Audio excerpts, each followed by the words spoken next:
বাবা মামারা দুই সন্তান রহিম ও করিম, যাদের একমাত্র শেষ আশ্রয় হচ্ছে তাদের বৃদ্ধ দাদি। তাদের দাদির নাম রহিমা। সে হচ্ছে খুবই গরিব ও নিম্নবিত্ত। সারাদিন সে রাস্তায় রাস্তায় মানুষের কাছ থেকে হাত পেতে অনেক কষ্ট পরিশ্রম করে সে তার দুই নাতিকে লালন পালন করছে।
তুমি একটু আমি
পারি নাকি আমরা কি খাইম না মজা খাইম খাইতি না ভাত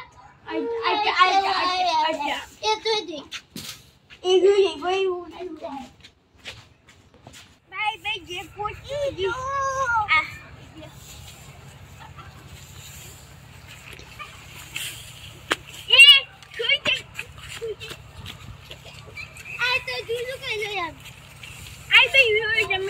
Daddy, quick. No, Daddy, quick. Daddy, we see you.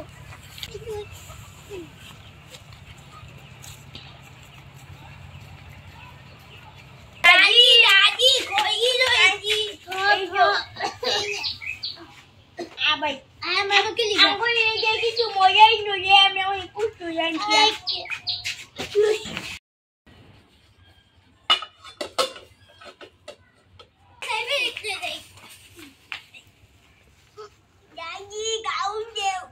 Daddy, I'm in a not like I am.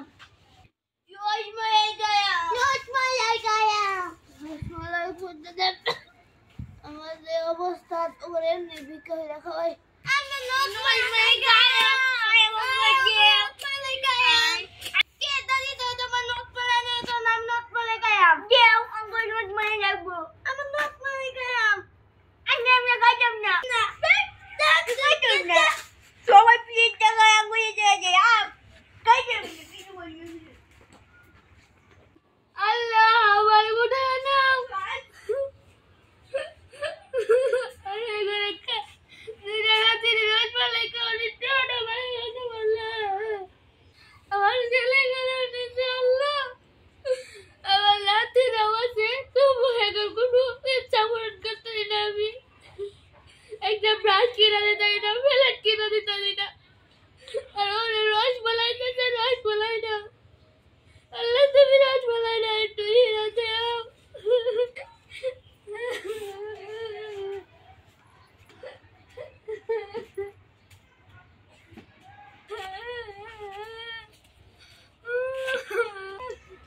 আপনার গান দেন কেন কি হইছে আরে দেখো না দুইটা ছেলে আসছিল তো দুইটা আল্লাহ উঠাইছে দুইটা নাতি আছে এই নাতি দুইটা কোনো ইচ্ছা পূরণ করতে না সকালবেলা ব্রাশ দিতেছি না তো পেলেটা দিতে ঠিক মতো খাওয়াইতে পারি না জামা কিনে দিতে পারি না ওখানে একটু রসমালাই খাইবার লাগছে আরে কুস্তা শিখে না বলে রসমালাই দিব আমার নাতিরা অল্প আজকে খাইছে না রসমালাই লেগা খুব কষ্ট হইতেছে আমার আল্লাহ উঠানে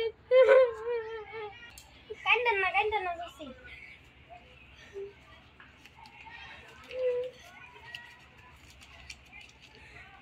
আপনার নাতি জন্য রসমালাই আর কিছু কিনা নেই তোমার আল্লাহ অনেক ভালো করবো গেলেন না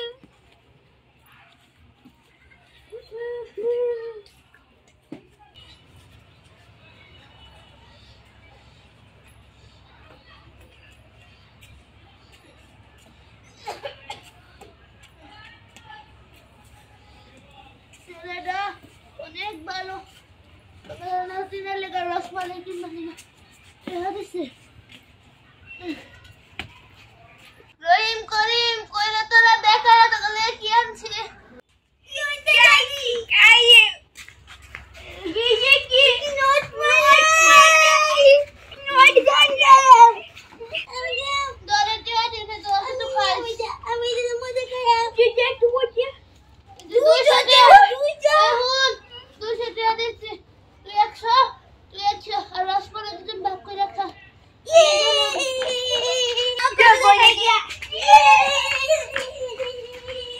আল্লাহ তুমি আমার মনে রাখা পূরণ করছো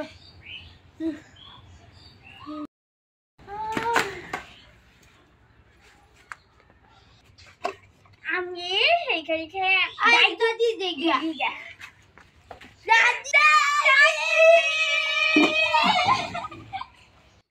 Daddy, no! Do you know? I'm gonna kill you, Daddy! Oh, no! Daddy!